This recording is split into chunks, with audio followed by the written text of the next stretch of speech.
Halo, assalamualaikum warahmatullahi wabarakatuh semuanya. Sebelumnya kan kita sudah berkenalan dan di sini kan Nur akan menjelaskan tentang fabel, definisi dan strukturnya saja. Nah, apa sih itu fabel? Fabel adalah cerita yang menceritakan tentang kehidupan para binatang yang bertingkah laku seperti manusia. Fabel adalah karangan fiksi atau fantasi atau juga disebut imajinatif. Terkadang, fabel memiliki karakter minoritas dalam bentuk manusia. Fabel juga sering disebut cerita yang mengandung moral karena memiliki pesan-pesan yang berkaitan dengan moralitas. Para karakter dalam cerita fabel adalah semua binatang. Hewan diberitahu bahwa mereka memiliki alasan, perilaku, dan bahwa mereka dapat berbicara layaknya manusia. Karakter dan jiwa manusia juga digambarkan dengan cara ini melalui figur binatang. Nah, apa sih tujuan dari fabel tersebut?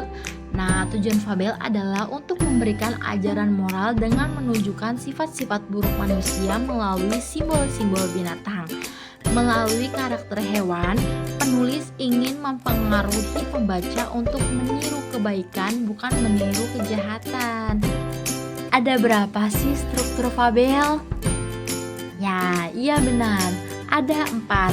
Yang pertama ada orientasi, yang kedua ada komplikasi, yang ketiga ada resolusi, yang keempat ada koda. Nah, apa sih itu orientasi? Nah, orientasi adalah cerita yang dimulai dari awal.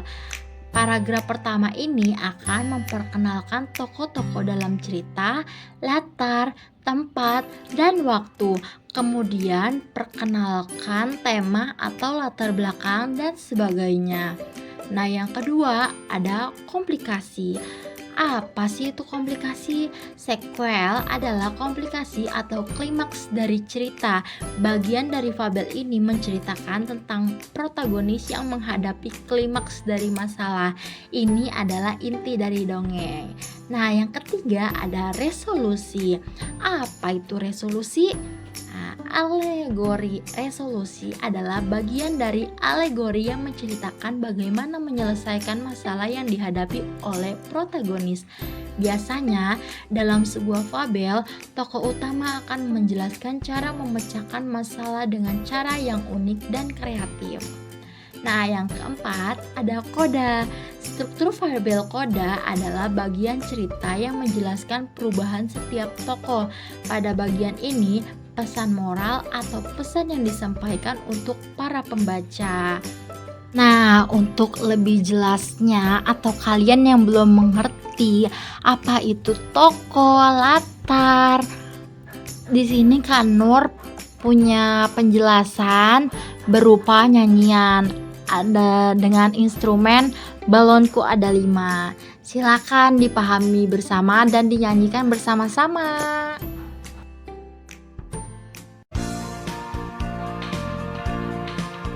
Mengenal tentang fabel.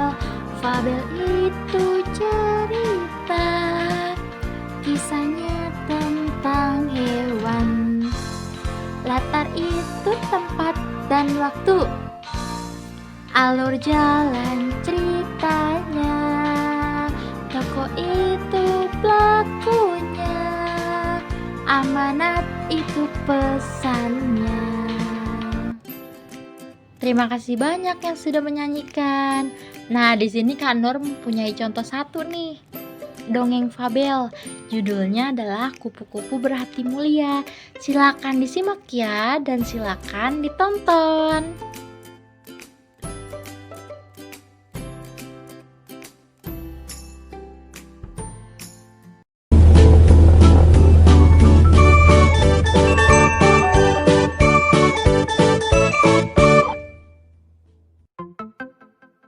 Dongeng fabel Kupu-kupu Berhati Mulia. Ayo kita dengarkan sebuah dongeng tentang seekor kupu-kupu yang memiliki hati yang baik. Yuk kita mulai. Dikisahkan pada suatu hari yang cerah, ada seekor semut yang ingin berjalan-jalan di kebun sekolah. Hari yang cerah ini sepertinya waktu yang tepat untuk berjalan-jalan melihat kebun sekolah yang indah. Aku ingin segera berangkat berjalan-jalan.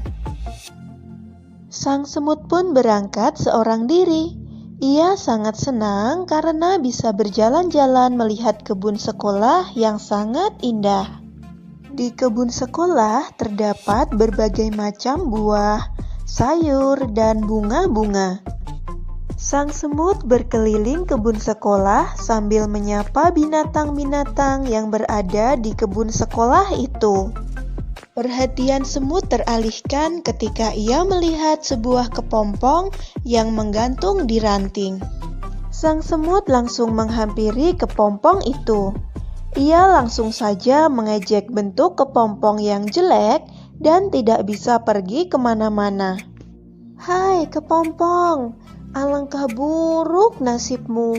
Kamu hanya bisa terdiam dan tergantung di situ. Ayo kita jalan-jalan, lihat kebun sekolah yang luas dan indah ini. Bagaimana nasibmu bila ranting itu patah? Tapi kepompong hanya terdiam. Hingga pada suatu hari, semut berjalan-jalan lagi di kebun sekolah itu. Akan tetapi, hujan tiba-tiba turun dengan deras.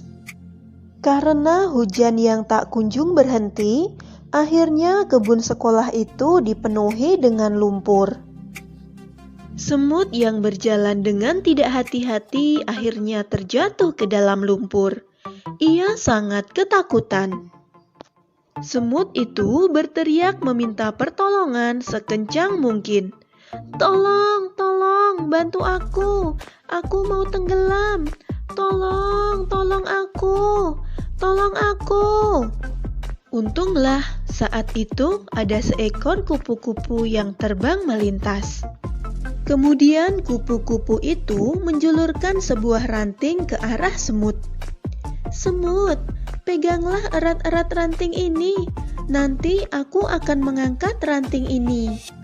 Lalu, si semut pun memegang erat-erat ranting yang diberikan oleh kupu-kupu. Dengan sekuat tenaga, kupu-kupu mengangkat ranting tersebut. Kemudian kupu-kupu menurunkannya di tempat yang aman.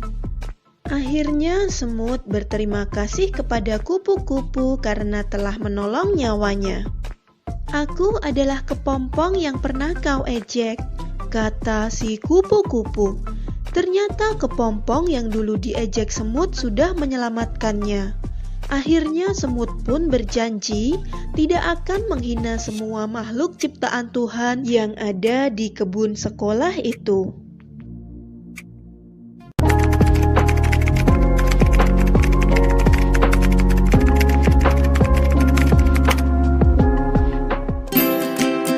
Jika ada yang ingin dipertanyakan, silakan tanyakan